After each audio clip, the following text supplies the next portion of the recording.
వంటి వీరుడికి ఇది తగినది కాదు.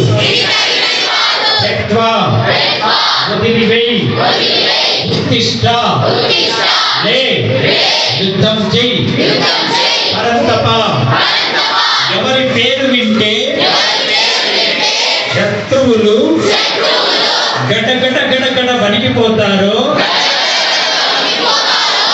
ఒక్కళ్ళు కూడా ఇట్లా ఇట్లా అన్నారు. చెయ్యి ప్రైజ్ ఇద్దామని చూశాను నేను.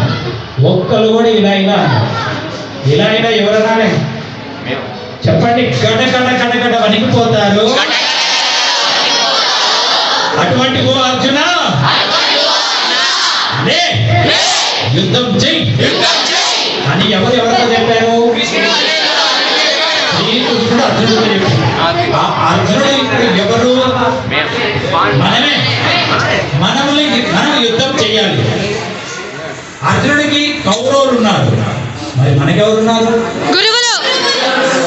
మన మనసులో చెడు ఆలోచనలు ఉన్నాయి కదా, చెడు అలవాట్లు ఉన్నాయి కదా, అవే కౌరవులు.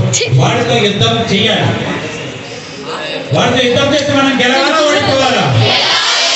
ఆ గెలవడానికి ముందుగా మీకు తోడుగా ఎవరిని తీసుకోవాలి? శ్రీకృష్ణ పరమాత్మని, స్వామి వివేకానందని తీసుకోవాలి. అది అలా వాళ్ళు తోడుగా ఉన్నారంటే ఏ శ్లోకం నేర్చుకోవాలి? 2వ అధ్యాయం 3వ శ్లోకం. చెప్పండి. ఇంటర్నెట్ చాలా మంచిది, సెల్ ఫోన్ చాలా మంచిది. ఇంటికి పోగానే ఈ శ్లోకం సెల్ ఫోన్